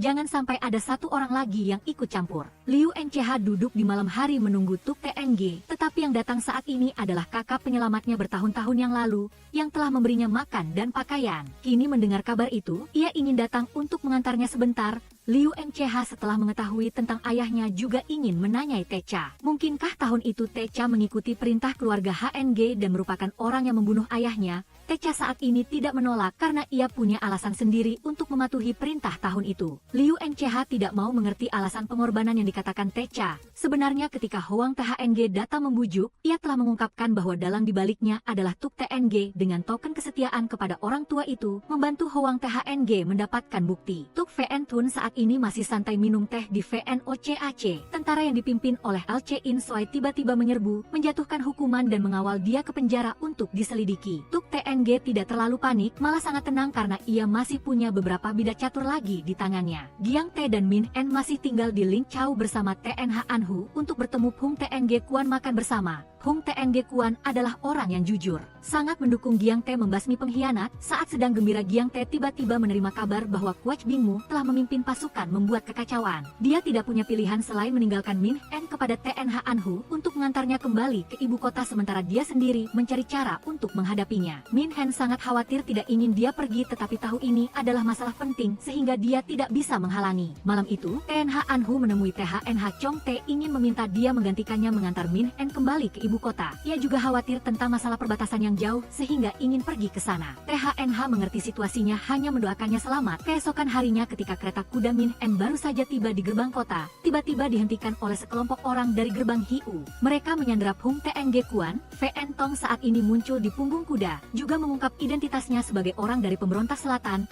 yang selalu diam-diam menyerbu Ling Chao. Giang Tae memacu kuda dengan cepat kembali ke ibu kota. Ia mengirim berita terlebih dahulu kepada TRNG Hoi NGC. TRNG THT yang menerima kabar itu juga bergegas masuk istana untuk memberikan bantuan. Pasukan di istana kini telah diganti, sedikit banyak adalah orang-orang musuh. Hoang THNG berada dalam situasi sulit, hanya bisa menghadapi. MN berlari mencari Hoang Hu untuk melapor. Tak lama kemudian melihat TRNG THT merangkak masuk, ia tidak terluka parah, hanya berakting sebentar tetapi MN sudah takut hingga meneteskan air mata. Minen saat ini ditahan oleh pasukan pemberontak selatan di kota Ling Chao.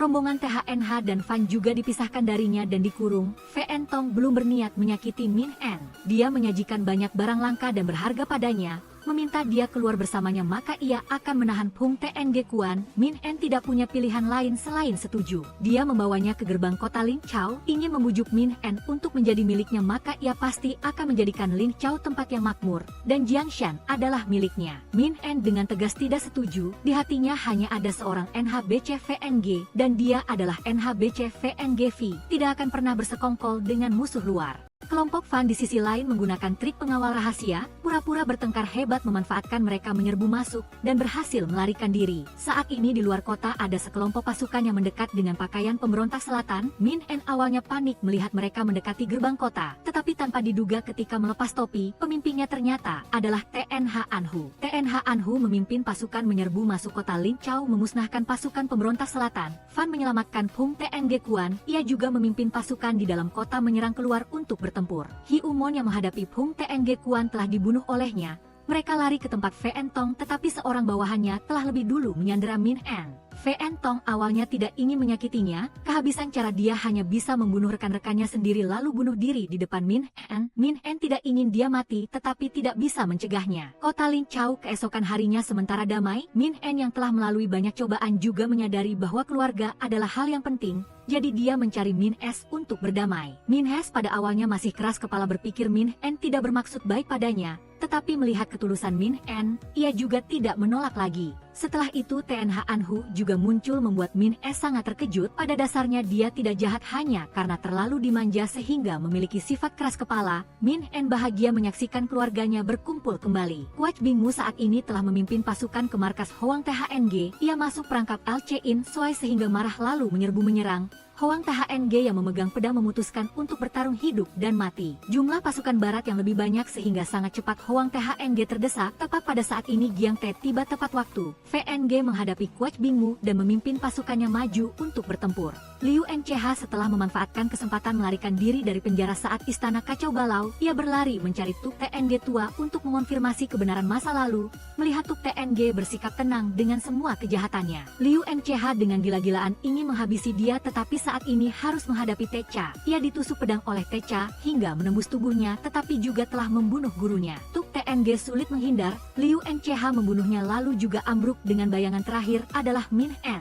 Giang Te setelah beberapa saat bertarung juga telah mengalahkan pasukan pemberontak Kwach Bingmu. Dia pun meletakkan pedang dan menyerah. Hoang THNG juga dengan cepat memerintahkan untuk menghukum pengkhianat ini, membebaskan nama TNH Anhu. Giang Te dan Hoang THNG kembali ke ibu kota terlebih dahulu, duduk bersama di kedai teh di samping biara Buddha setelah melewati banyak kesulitan. Saat ini dia tanpa sengaja mendengar suara Min En berdoa di samping seperti hari-hari awal. Giang Te meninggalkan Hoang THNG dan berlari mencari dia karena mengira Min En baru akan tiba di ibu kota 2 hari lagi.